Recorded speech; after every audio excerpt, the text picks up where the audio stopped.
Hello friends, मेरा नाम है राहिल और आज की वीडियो में हम बात करने वाले हैं डीएसपी म्यूचुअल फंड के एनएफओ के बारे में, जो मल्टी एसेट एलोकेशन फंड है। तो स्टार्ट करते हैं।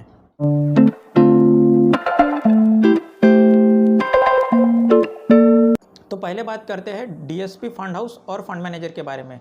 डीएसपी म्यूचुअल फंड सबसे पुराने फंड हाउस में से एक है। करंटली ये 1 लाख करोड़ रुपए से ज़्यादा का एयूएम मैनेज कर रहे हैं। म्यूचुअल फंड इंडस्ट्री में इनके पास 3% का मार्केट शेयर है। इस फंड को 5 फंड मैनेजर मिलकर मैनेज करने वाले हैं। अपर्णा कार्निक और प्रतीक निगुडकर ये इक्विटी पोर्शन को देखेंगे। संदीप यादव जो है वो डेट पोर्शन को मैनेज करेंगे। जय कोठारी जो है वो ओवरसीज इन्वेस्टमेंट देखेंगे और रवि गेहानी जो है वो कमोडिटी सेक्शन को मैनेज करने वाले हैं। मल्टी एसेट फंड किसे कहते हैं? जो फंड एक से ज़्यादा एसेट क्लास में इन्वेस्ट करते हैं, जैसे इक्विटी हो गया, डेट हो गया, गोल्ड हो गया, सिल्वर हो गया, क्रूड ऑयल हो गया, कमोडिटी हो गया, कुछ भी हो सकता है। इन तीनों एसेट क्लास को मिलाकर जो फंड बनता है उसे मल्टी एसेट फंड कहते हैं। सेबी के अनुसार मल्टी एसेट एलोकेशन फंड में ओवरऑल एसेट का 10% जो होता है वो इन तीनों एसेट क्लास में इन्वेस्ट होना चाहिए। इसका मतलब है कि इक्विटी में 10% का इन्वेस्टमेंट होना चाहिए, डेट में 10% का, और जो तीसरा एसेट क्लास होता है उसमें 10% का इन्वेस्टमेंट कंपलसरी होता है।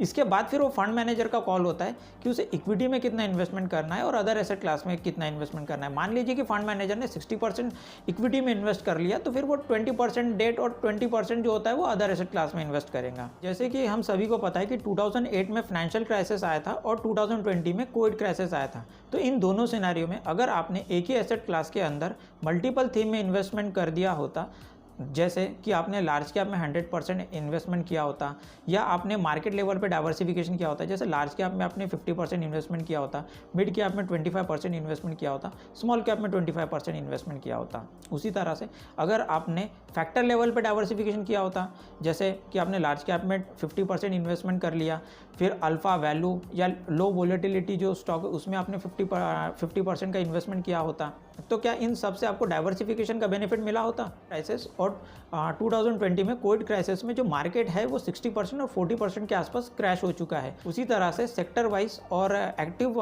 फंड में इन्वेस्ट करने पर भी जो ड्रॉ डाउन का रिस्क है वो बना हुआ रहता है। तो अब सवाल उठता है कि अगर हम सेक्टर वाइज इन्वेस्टमेंट करते हैं तो डाउन साइज का रिस्क बना हुआ है, एक्टिव फंड में इन्वेस्ट कर रहे हैं डाउन साइज का रिस्क बना हुआ है, मार्केट लेवल में इन्वेस्टमेंट करने पर भी डाउन साइज रिस्क बना हुआ है। तो फिर इसका सोल्यूशन क्या है? तो अगर आपने एसेट क्लास के लेवल पे डाइवर्सिफिकेशन किया है तो इससे जो ड्रॉ डाउन का रिस्क है वो कम हो जाता है और आपको बेटर इन्वेस्टमेंट एक्सपीरियंस होता है। तो वापस हम अपने उन दोनों सिनेरियो पे आते हैं कि 2008 के फाइनेंशियल क्राइसिस में इक्विटी के साथ हम 25% डेट और 25% गोल्ड ऐड किए होते तो जो हमारा पोर्टफोलियो है उसका जो ड्रॉ डाउन है वो आधा हो जाता, मतलब यहाँ पे हमारा पोर्टफोलियो 30% के आसपास गिरता।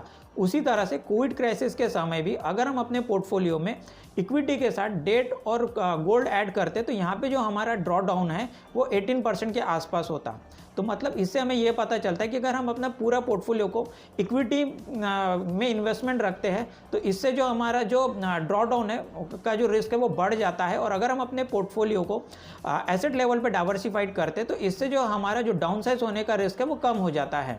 अगर आप 2000 से लेकर 2023 तक के का डेटा देखोगे तो इसमें आपको पता चलता है कि किसी साल इक्विटी ने रिटर्न दिया तो किसी साल डेट ने, तो किसी साल आपको गोल्ड ने रिटर्न दिया है। तो इससे हमें यह समझ में आता है कि अलग अलग समय पर अलग अलग एसेट क्लास ने रिटर्न दिया है। तो जब हम मल्टी एसेट एलोकेशन फंड में इन्वेस्ट करते हैं तो जिस साल जो एसेट क्लास परफॉर्म करता है तो उसका बेनिफिट हमको मिलता है। मल्टी एसेट एलोकेशन फंड आपको बेटर रिस्क एडजस्टेड इक्विटी जैसे रिटर्न देते हैं, वो भी आधी वॉलेटिलिटी पे। तो जैसे कि आप देख सकते हैं कि मल्टी एसेट एलोकेशन फंड ने 12% का रिटर्न दिया है, डोमेस्टिक इक्विटी ने 13% का रिटर्न दिया है, गोल्ड ने 11% का रिटर्न दिया है, इंटरनेशनल इक्विटीज़ ने 8% का और डेट ने 7.5% का रिटर्न दिया है।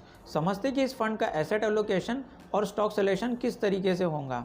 तो इस फंड को 3 पार्ट्स में डिवाइड करेंगे, पहला इक्विटी, दूसरा डेट और तीसरा रहेगा गोल्ड और अदर एसेट क्लास में। इक्विटी को वापस से 2 पार्ट्स में डिवाइड करेंगे, इंडियन इक्विटी और इंटरनेशनल इक्विटी। इंडियन इक्विटी में ये लोग 35 से 80% के बीच में एलोकेशन रखेंगे, तो वहीं इंटरनेशनल इक्विटी में 50% के आसपास का एलोकेशन रहेगा। डेट में इनका इन्वेस्टमेंट 10% से 50% के बीच में वैरी करेगा और गोल्ड में भी 10 to 50% के बीच में वैरी करेगा। अदर एसेट क्लास जैसे कमोडिटी या डेरिवेटिव्स हो गया, उसमें 20% के आसपास का एलोकेशन रख सकते हैं।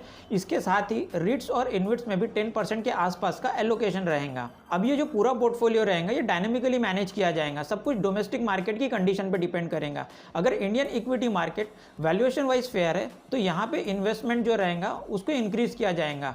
लेकिन अगर domestic market valuation wise costly है या वॉलेटिलिटी है तो जो इनका इन्वेस्टमेंट रहेगा वो अदर एसेट क्लास में लोग अपने इन्वेस्टमेंट को इंक्रीज करेंगे। ये फंड किसके लिए सूटेबल है? तो जो इन्वेस्टर पहली बार अपनी इन्वेस्टमेंट जर्नी शुरू कर रहे हैं, जिन्हें इक्विटी जैसे रिटर्न चाहिए लेकिन वोलेटिलिटी भी कम चाहिए और जो ड्रॉ डाउन है, मतलब जो डाउन साइज का जो रिस्क है वो भी कम चाहिए, तो उनके लिए ये फंड वन स्टॉप सोल्यूशन है। इसके अलावा जो सीजनल इन्वेस्टर है, जो एक ही समय में तीनों एसेट क्लास में इन्वेस्ट करना चाहते हैं और बेहतर रिस्क एडजस्टेड रिटर्न चाहते हैं, उनके लिए यह फंड सूटेबल है। और जो पर्सन रिटायर्ड है, जिन्हें मंथली इनकम चाहिए, साथ ही उनका कैपिटल भी इंक्रीज होना चाहिए और इसके साथ उन्हें वॉलेटिलिटी भी कम चाहिए और जो डाउन साइज का रिस्क है वो भी कम होना चाहिए, तो उनके लिए यह फंड सूटेबल है। इस फंड के एनएफओ की बात करें तो इस फंड का एनएफओ 7 सितंबर को ओपन हो चुका है और 21 सितंबर को क्लोज हो जाएगा। तो ये था इस फंड का एनालिसिस। ये वीडियो हमने एजुकेशनल पर्पस के लिए बनाया गया है। अगर आप इस फंड में इन्वेस्ट करना चाहते हैं तो इन्वेस्टमेंट एडवाइजर से कंसल्ट करने के बाद ही आप अपना इन्वेस्टमेंट डिसीजन लें। आपको ये वीडियो कैसा लगा कमेंट सेक्शन में ज़रूर बताइए। वीडियो को लाइक, शेयर और चैनल को सब्सक्राइब करना ना भूलें। मिलते हैं बहुत जल्दी अगले वीडियो में।